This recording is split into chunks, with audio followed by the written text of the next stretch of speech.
Hi, I'm Christina, and this is a book review of The Bullet That Missed by Richard Osman. So this one is the third instalment in the Thursday Murder Club series. I absolutely loved the first book. It was a 5-star read for me, and it's one of my favourite mystery novels of all time. It's so cosy, there's such a great cast of characters, it's written so well, it's so funny, it's witty, it's jam-packed full of British humour, and it's very charming, and I just absolutely love this series. Now, the second book, The Man Who Died Twice, I still really enjoyed that one, but I didn't think it was quite as good as the first one, so I gave that one 4 stars. But this one it's absolutely wonderful. It definitely has the magic of the first book for me, and this one is also a 5-star read. So just to give you a little bit of a refresher, if it's been a little while since you've read the first 2 books, our main characters are the Thursday Murder Club, who consist of Joyce, Elizabeth, Ron and Ibrahim. Now, they all live at a retirement village called Cooper's Chase in Kent in England, and this is now the 3rd case that they are investigating. Now, when this gang starts investigating a closed case, it normally becomes an active case pretty quickly, and people start dying and lots of things start happening. And it is absolutely no different in this book. People start dying left, right and centre as soon as they start looking into this case. So the case is the disappearance of Bethany Waits, who is a journalist / TV presenter. So one day her car went over the cliff, and the car was recovered, but her body was never recovered. And they are looking into this suspected murder. And as soon as they start poking their noses in and asking some questions, more people start dying and more things start happening. And it was just really, really good. Like I said for the previous 2 books, I just love the way that this is written. I love these characters. It's such a cozy mystery. They're all so charming. They're all so charismatic. All 4 of them have such distinct personalities, and they all feel like genuinely real people. I think I said this in my first book review, but if you told me that these 4 people were genuinely living in a retirement village in Kent, I would absolutely believe you. It feels so real, and it's just all so very witty, so very funny. So I just want to give you a little bit of a feel of what the book is about. I'm not going to tell you anything else about the plot or the investigation or the murder, because I think you can just enjoy that for yourself. But I will just give you a little bit of a look at some of my kind of like favourite quotes, some of the funny bits, some of the bits that I think really kind of exemplify specific characters, and it just really nails them down as this is who this person is. So let me just look at my quotes. I had so many page numbers written down for this book, but I've chosen my favourite 5 and have narrowed it down, otherwise we'll be here for absolutely ages. And this first one I think is so funny in the sense that there's always discussions around biscuits in these stories, and I always really enjoy them. They always make me smile. So here is our latest biscuit discussion. "Hello all," says Chris. "We have wine and biscuits," says Joyce. "There's red to go with the bourbon creams and white for the Jaffa cakes. No jammy Dodgers, even though I asked," says Ron. I just love that about them. They're sitting and they're going to be discussing some really important unresolved crimes, and there's biscuits, there's drinks, there's alcohol, and yeah, I think that just kind of really shows kind of the group that they are, and I thought that was really good. It really made me smile. So the next one I have is on page 111, and this one I think just shows kind of an awkwardness that he just gets so well, and just kind of makes you feel like they're real people. So this is Joyce here. Right.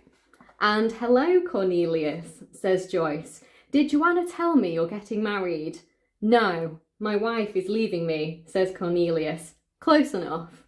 "Oh, I am sorry," says Joyce. "I knew it was something." I just thought that was so good. That one really made me smile. Just that kind of whole, she was trying to have something to talk to him about. She had something in her head and she just completely put her foot in it, and it was a bit awkward. And that one made me smile. So the next one I have is on page 130. And this one I think just shows who Ibrahim as a character really, really is. So here we are, and it's at a book kind of event with another important character in this book. So, I'm afraid my books are ebooks and so are impossible to sign unless you want me to make a terrible mess of your Kindle, says Andrew Everton. A line he has perfected in the back room of several Kent pubs and bookshops over the last few years, though it has yet to get a laugh, he now realises. But I will give everyone a QR code after the reading to buy any of my books at a substantial discount. A number of hands shoot up at this. Ibrahim turns and faces the rest of the crowd.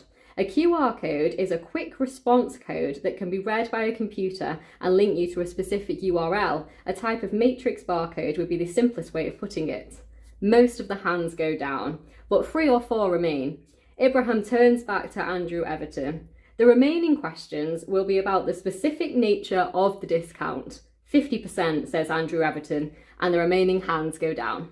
Do continue, says Elizabeth. We're holding you up. I really liked it. I think it just really shows who Ibrahim is as a person, just the kind of whole general consensus of what life is like at the retirement village. And yeah, it's another one that just really made me smile, so I had to share it. Now, the next one is on page 144. Let's see. And I'm specifically not choosing anything that will ruin the plot or anything at all like that. These are just to kind of show just how good the writing is, how funny it is. So here we are. This is when 2 of the police officers are going in to talk to someone. Morning, says Chris. The man still doesn't look up. Is there a building manager we can talk to? The man finally looks up. That's me. I don't love talking though. Chris flashes his warrant card again. Kent Police. The man puts down his paper. This about my neighbour? You going to arrest him? No, I don't think so, says Chris. What's he done? Built a conservatory, says the man. No planning permission. I'm Len. I keep ringing you lot about it, and this is the first time I've seen you. That's more for the council, Len, says Donna, not the police. That right, says Len. I suppose if I killed him, though, you'd be round soon enough. Well, yes, obviously, says Chris. If you murdered him, we'd come round. Murders, yes. Conservatories, no. I just really liked it. I think every single one, I'm just going to say, it just made me smile. It made me laugh. And it did. So we've only got one more now. This one is on page 159. Joyce finally cracks. So where are we off to then? To meet an old friend of mine, says Elizabeth. Victor. We used to have a milkman called Victor, says Joyce. Any chance it's the same Victor? Very possible. Was your milkman also the head of the Leningrad KGB in the 80s? Different Victor, says Joyce. Though they finish milk rounds very early, don't they? So perhaps he was doing 2 jobs. They laugh and the trolley arrives. I love it. So that's all of the quotes that I really, really enjoyed. Obviously, as it's the 3rd book in a series, I don't really want to say too much more. I just wanted to share some of the quotes that really made me smile and just kind of got a chuckle out of me, and I just really enjoyed. So I love this overall. I gave it 5 stars. I'm very much looking forward to reading the 4th book in the series. It's definitely going to be one of the best books that I've read this year in 2022. It was just so much fun. They're always so much fun. I think they can always put a smile on my face. I think if, you're looking for something that's just kind of fun, light-hearted, uplifting, I think this could really be the book for you. If you're kind of struggling a bit or you're not having the best of times, I think this is a great one to pick up because it's just so much fun. It's so witty, and I don't think you'll be able to help not falling in love with these characters. So yeah, highly recommend it. It was absolutely brilliant. So if you have read this book, I would love to know your thoughts down in the comments below. Or if you've read the other 2 books and you're kind of debating picking this one up, I hope that I have sold you on reading the 3rd book, because like I say, I think this one is better than the 2nd one. I thought the 2nd one was just missing a little bit of something that the 1st one had, just missing a little bit of the magic. And this one, it just absolutely brought it back with a bang for me. It was so, so good. So thank you so much for watching. Please do like the video if you've liked it, and please do subscribe if you'd like to see more of me talking about books. I'll see you in my next one. Bye.